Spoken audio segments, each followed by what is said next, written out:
Morning मेरे प्यारे विद्यार्थियों, कैसे हो तुम? मजे में ना? मैं तुम्हें बहुत मिस कर रही हूँ, तुम्हारी बहुत याद आ रही है, लेकिन क्या करें। देखो, उम्मीद है कि जल्द से जल्द हम मिलेंगे। ओके, चलो हमने गोवा का पार्ट पढ़ना शुरू किया है और हमारे लेखक विनय शर्मा जी अभी हमें गोवा में लेके गए हैं। उन्होंने हमें बताया है कि गोवा 2 हिस्सों में बटा हुआ है। गोवा के बारे में उन्होंने बहुत अच्छी जानकारी दी है कि 2 हिस्से में है, दक्षिण गोवा है, उत्तर गोवा है। वो पणजी उनकी राजधानी है और मांडवी नदी पर वो स्थित है। और वहाँ का आबोहवा कैसी है या जलवायु कैसी है, वहाँ पे समुद्री इलाका होने के कारण वहाँ पे चिपचिपाहट है। देखो, हवा तो बहती है लेकिन वो हवा कैसी है, हमें इतनी अच्छी नहीं लगती है। और धूप के बारे में बताया कि धूप कैसी है, तीखी है, यानी कि बहुत कड़ी धूप होती है और उसमें उस धूप को हम सह नहीं पाते हैं। ओके, हमारे यहाँ तक हो गया था। अभी हम आगे पढ़ने वाले हैं। तुम्हारी टेक्स्ट बुक तुम्हारे सामने होगी, page number 18, second last paragraph देखो। यूं तो गोवा अपने खूबसूरत सफेद रेतीले तटों, महंगे होटलों तथा खास जीवन शैली के लिए जाना जाता है, लेकिन इन सबके बावजूद यहाँ अपने में एक सांस्कृतिक विरासत भी समेटे हुए है। अभी देखो, उन्होंने क्या कहा है कि गोवा अपने खूबसूरत रेतीले तट है। उनके तट जो है वो कैसे है, रेतीले हैं। सफेद रेती भी वहाँ पे हो सकती है। देखो, उन्होंने कहा है महंगे होटल। देखो, वहाँ पे उनका जो बहुत सारे यात्री पर्यटक वहाँ पे आते हैं और इसके लिए उन्होंने उसका व्यवसाय भी बन गया है और इसलिए वहाँ पे महंगे होटल जो है, वहाँ पे जो खाना मिलता है वो बहुत महंगा होता है। और उसकी जीवन शैली कैसे है, देखो उन्होंने कहा है कि जीवन शैली के लिए भी जाना जाती है। और वहाँ पे सांस्कृतिक विरासत है। विरासत का मतलब क्या है, उत्तराधिकारी। विरासत यानी कि उत्तराधिकारी, यानी कि आज भी संस्कृति को उन्होंने बहुत अच्छी तरह से उसका ध्यान रखा है, ख्याल रखा है, अपने संस्कृति को मिटाया नहीं है। ओके, यहाँ की शाम बड़ी अच्छी होती है, तो चलो इस शाम का आनंद लेने के लिए बेनालियम बीच की ओर चलिए। यानी कि हमें अभी शाम का आनंद लेना, तो कहाँ, कौन से बीच पर जाना है, बेनालियम बीच पे। आप भी चलें क्योंकि बहुत ही खूबसूरत तथा शांत जगह है बेनालियम। बेनालियम की विशेषता क्या बताई है कि वो कैसा है, खूबसूरत है और शांत है। दिन भर की थकान तथा उमस भरी गर्मी के बाद शाम को बीच पर जाना बड़ा अच्छा ही लग रहा था। रिसोर्ट के बीच की दूरी कोई 1 किमी थी, लेकिन जल्दी जल्दी चलने के बाद भी यह दूरी तय ही हो नहीं पा रही थी। अभी देखो, यहाँ पे क्या कहा है कि दिन भर की थकान, वो भी वो यात्रा, सुबह रात को जल्दी निकले होंगे, इसके लिए उन्हें रात को अच्छे से नींद नहीं आई टैक्सी में। और फिर उन्होंने बताया है, सॉरी, गोवा एक्सप्रेस में आए हैं तो उन्हें नींद नहीं आई होगी, तो थकान थी। लेकिन शाम के समय में क्या हो गया है, वो बीच पर गए हैं। वो बीच कौन सा है, खूबसूरत है, शांत है और इसके लिए उनके मन को वो भाने वाला ऐसा वातावरण में वो चले जाने के कारण उन्हें बहुत अच्छा लगता है। लेकिन देखो, रिसोर्ट से बीच की दूरी कोई किसी 1 किमी थी, लेकिन जल्दी जल्दी जाने के बाद हम जल्दी जल्दी चल रहे थे, लेकिन फिर भी लेखक कहते हैं कि हम वहाँ पे पहुँच नहीं पा रहे थे। अरब सागर देखने को उत्साह बढ़ता ही जा रहा था। तभी अचानक लहरों की आवाज़ सुनाई दी, जो किसी रणभेदी की तरह थी। अभी लहरों की आवाज़ किसी तरह रखती है, रणभेदी। रणभेदी यानी कि युद्ध के लिए जब देखो वो शंख रहता है और वो शंख रणभेद यानी युद्ध से पहले वो बजाई जाती है, ऐसे बजाते हैं शायद। हाँ, तुम्हें पता होगा कि महाभारत में तुमने देखा होगा कि महाभारत के युद्ध है, उसके पहले वो रणभेदी आवाज़ जैसे निकाली जाती थी। तो वो लहरें जो है वो पत्थरों को इतने जोर से टकराते हैं और उसमें से आवाज़ निकलती है ना, वो रणभेदी लगती है। रण यानी कि युद्ध, युद्ध को भेदने वाली। हम सभी दौड़ पड़े।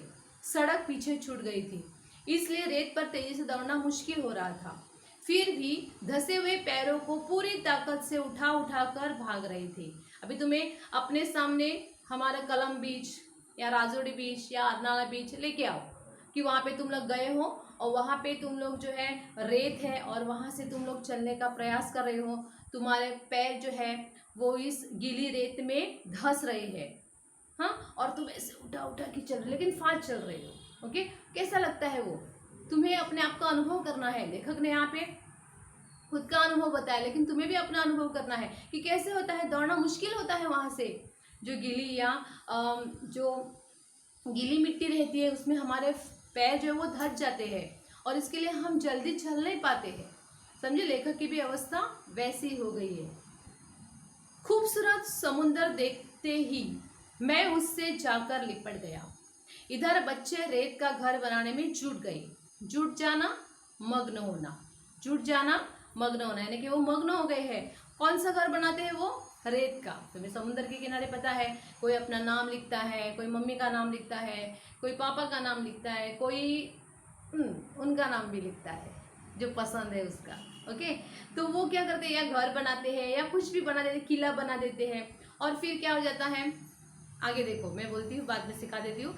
लहरें उनका घर गिरा देती थी तो दूसरी लहर आने के पहले ही नया घर बनाने में वो जुट जाते थे। हम भी वैसे ही करते कि जब वो हम जाते हैं वहाँ पे घर बनाए तो क्या है, लहर आती है और लहरों के साथ क्या हो जाता है, वो जो बनाया हुआ जो घर है वो फिर से बह जाता है। लेकिन जब तक दूसरी लहर आए तब तक ये बच्चे क्या करते हैं, नाउम्मीद नहीं होते हैं, निराश नहीं होते हैं। वो फिर से क्या करते हैं, उस घर को या किले को बांधते हैं। मैंने इन बच्चों से सीखा कि जीवन में आशावाद हो तो कोई काम असंभव नहीं है। हमारे जीवन के लिए बहुत ही महत्वपूर्ण लाइन है। क्या है कि जीवन में आशावाद हो तो कोई काम असंभव नहीं है। Means everything is possible in this world if you have determination to do it. मुझे वो करना है, मुझे निर्धार है, मुझे अपने आप पर विश्वास है, मैं कर सकता हूँ। Yes, I can do it. Yes, क्यों हमें ऑटो सॉल्यूशंस देने हैं अपने आप को? मैं ये कर सकता हूँ, मैं करूँगा, मैं करके दिखाऊंगा। हमें आशावाद रहना चाहिए। तो कुछ भी पॉसिबल इम्पॉसिबल नहीं है, सब पॉसिबल है। ओके, तो जीवन में कितनी भी समस्याएं क्यों ना हो, समस्याओं से हमेशा मार्ग मिलता ही है। ऐसे जमाने की कोई जीवन में ऐसी कोई समस्या नहीं है जिसका हल नहीं है। लेकिन हमें ताकत होनी चाहिए और आशावाद होना चाहिए।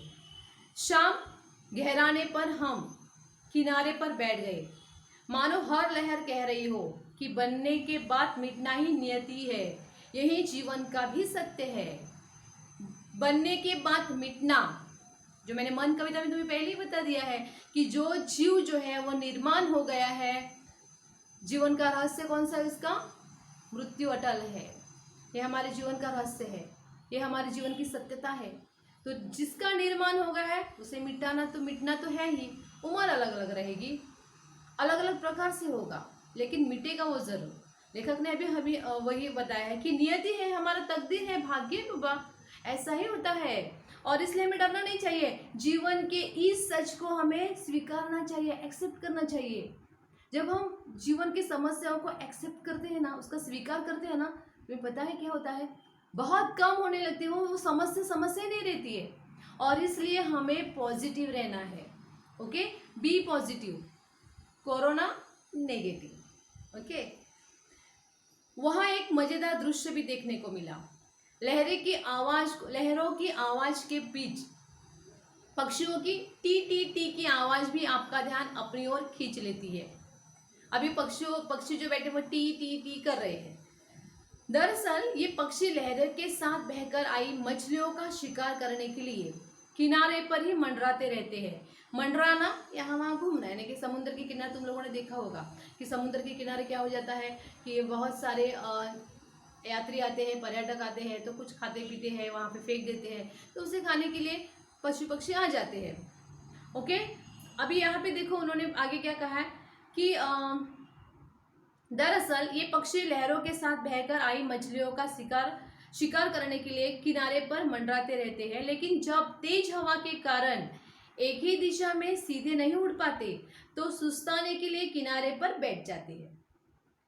यहाँ बैठे कुत्तों को इसी बात का इंतजार रहता है। इंतजार रहना, प्रतीक्षा रहना, इंतजार रहना, प्रतीक्षा रहना, प्रतीक्षा करने। वो कुत्ते इंतजार करते हैं कि कब हमें कुछ खाने को मिले, और पंछी भी वहाँ पे इंतजार करते हैं कि जब लहरें आती हैं, उन लहरों के साथ छोटे छोटे मछलियाँ आती है, तो वो क्या करती है, उस मछलियों को खाती है। लेकिन बेचारे कुत्ते को सफलता कम ही मिल जाती है। पक्षियों का बैठना, कुत्तों का दौड़ना और पक्षियों का टी टी टी कर उड़ जाना, यह दृश्य सैलानियों का अच्छा मनोरंजन करता है। सैलानी यानी कि घूमने जो आते हैं ना वो लोग, उनका मनोरंजन करते हैं। वो देखते हैं कि अरे हाँ कुत्ता, अभी देखो मछली आई है और कुछ पंछी जो है वो उसे अपने चोंच में ऐसे ले रहे हैं। कुत्ता आता है, अभी देखो कुत्ता जो है और पक्षी जो है उसमें फ़र्क है ना। सबसे पहले मछली को कौन मुंह में लेगा? पक्षी। और इसके लिए उसमें क्या होता है, जैसे वो खेलते हैं हाइड एंड सीक, लुका छुपी खेलते हैं ना, ऐसे ऐसे वैसे हो जाता है उनका। और वो दृश्य जो है वो बहुत मनोरंजन लगता है। मनोरंजन संधि है, उसका विच्छेद कैसा होगा? मनः प्लस रंजन। मनो, जहाँ पे ओ आता है वहां पे विसर्ग बन जाता है। मनोरथ, ओके। मनोबल, तपोबल। Is that clear?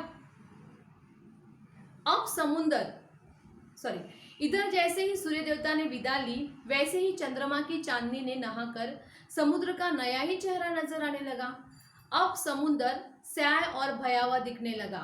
अभी तक क्या हो गया, शाम का माहौल था, बहुत ही वातावरण शांत था, हवा बह रही थी, सब सैलानियां घूम रहे हैं, कुत्ते जो है, पक्षी जो है, कुत्ते हैं वो वहाँ पे अपने अपने शिकार के लिए वहाँ पे तैनात है। बहुत अच्छा दृश्य था। लेकिन धीरे धीरे क्या हो गया है, और रात में, शाम जो है वो रात में बदल रही है और उसका नया रूप सामने आ रहा है। शुरू शुरू में अच्छा लगता है, लेकिन जैसे रात बढ़ती है वैसा ही क्या होता है, अंधकार छा जाता है। और जो समुंदर आकर्षित करने वाला रहता था वही अभी कैसे दिखने लगा, भयानक लगने लगा। देखो स्याही, स्याही का मतलब क्या है, वो पता है ना तुम्हें, इंक कलर जो रहते स्याही नीले रंग का। और फिर भयावह दिखने लगा, अभी हमें डर लगने लगा, क्योंकि अभी सब सैलानी शायद अपने अपने रूम में, अपने अपने जगह वापस घर वापस जा रहे हैं। तो वहाँ पे सुनसान हो गया है, खामोशी छा गई है और शायद ये जो लहरें हैं वो भी शांत हो गई है। तो वहाँ का वातावरण बहुत ही भयानक दिखाई दे रहा है। अगले दिन हमने बस से गोवा घूमने की योजना बनाई। वैसे घूमने फिरने के लिए यहाँ बाइक आदि किराए पर मिल जाती है और उन पर ही घूमने का मज़ा भी आता है, लेकिन बच्चों के कारण हमने बस से जाना मुनासिब समझा। मुनासिब यानी कि उचित समझा है। अभी क्या बताया देखो कि अगले दिन हमने बस से गोवा घूमने की योजना बनाई। अभी वहाँ पे बाइक वगैरह मिलती है, लेकिन अभी लेखक उसके परिवार के साथ था तो उन्होंने एक छोटी मिनी बस है उसका इस्तेमाल किया कि वो अच्छा रहेगा। और देखो वो मुनासिब यानी कि उचित समझा उसने। यहाँ सी फूड की अधिकता होने के कारण शाकाहारी पर्यटकों को सुस्वादी भोजन की समस्या से भी दो चार होना पड़ा। अभी कोई सी फूड से अधिकता होने के कारण, वहाँ पे सी फूड ज़्यादा मिलता है, मछलियाँ, समुंदर है, मछलियाँ ज़्यादा मिलती है, इसके लिए वहाँ पे सी फूड ज़्यादा है। लेकिन वहाँ पर भी शाकाहारी जो खाने वाले कोई रहेंगे तो वो कहते हैं वो सुस्वादी, सुस्वादी का मतलब क्या है, टेस्टी, स्वादिष्ट भोजन करने के लिए जूझना पड़ा, क्योंकि वहाँ पे हर जगह पर तुम्हें क्या मिलेगा, मछलियाँ मिलेगी, मछलियों का आई मीन सी फूड मिलेगा। और इसलिए इसके कारण क्या है, जो शाकाहारी भोजन करते थे उनके लिए बहुत प्रयास करने पड़े, तभी उन्हें कहाँ पर एक शाकाहारी भोजन या होटल मिला होगा। दो चार करना, जूझना। काफ़ी भटकने के बाद अच्छा भोजन मिल गया तो समझो किस्मत और जेब तो ढीली हो गई। अगर अच्छा भोजन मिल गया तो हाँ किस्मत से हमें मिल गया, नहीं तो जेब खाली हो गई। जेब खाली हो गई इसका मतलब क्या है कि हमारे पैसे, हमें ज़्यादा पैसे खर्च हो गए हैं। जेब खाली होना यानी कि ज़्यादा पैसे खर्च होना। यह समस्या हमें पहले से पता थी, इसलिए हम अपने रिसॉर्ट के स्यूट में उपलब्ध किचन में ही भोजन करते थे। बहुत सारे हमारे यहाँ के यात्री भी वैसे ही करते हैं कि अपने परिवार के साथ जाते हैं, मामा मौसी, दादा दादी, नाना नानी, मामा मामी, उनके साथ बहुत सारा एक परिवार होता है और वो वहाँ पे जाके खुद खाना पकाते हैं। देखो खुद खाना पकाते हैं तब बहुत हमें पैसे के खर्च बहुत कम होता है। होटलों में जाके खाते हैं जब हम खाना, तब उसके लिए दुगने चौगने पैसे हमें देने पड़ते हैं। लेकिन जब हम पूरा परिवार एक साथ मिलकर जब खाना पकाते हैं वो स्वादिष्ट तो होता ही है, साथ साथ में हमारे पैसे भी बच जाते हैं। और इसके लिए देखो हमारे यहाँ की ज़्यादा परंपराएं होती है कि हम लोग क्या करते हैं, जहाँ पे जाते हैं वहाँ पे एक साथ, वहाँ पे किचन में जाकर हम खाना खुद पकाते हैं। यहाँ पे लेखक ने भी वैसा ही किया है। सबसे पहले हम अंजुना बीच पहुँचे। गोवा में छोटे बड़े, अभी देखो पहले उन्होंने बताया कि बेनालेम बीच के शाम के समय में वो बेनालेम बीच पर गए हैं, अभी वो गए हैं अंजुना बीच पर। और इसलिए उन्होंने क्या कहा है कि अंजुना बीच जो है वहाँ पर वो पहुँच गए हैं। और गोवा के छोटे बड़े करीब 40 बीच है, लेकिन प्रमुख 7-8 है। अंजुना बीच नीले पानी वाला, पथरीला, बहुत ही खूबसूरत है।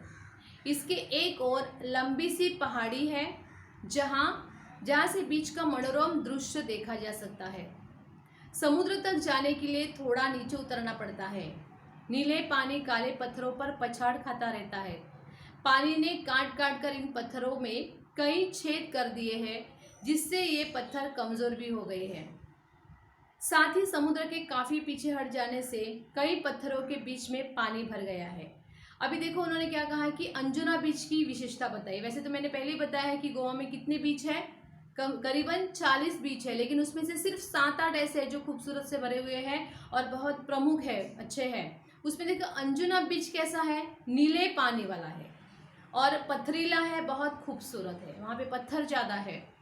और एक और लंबी सी भी पहाड़ी है जहाँ के बीच का मनोरम दृश्य देखा जा सकता है। मनोरम जो मैंने अभी बताया, मनहा प्लस रम, कौन सी संधि अभी, विसर्ग संधि है ये।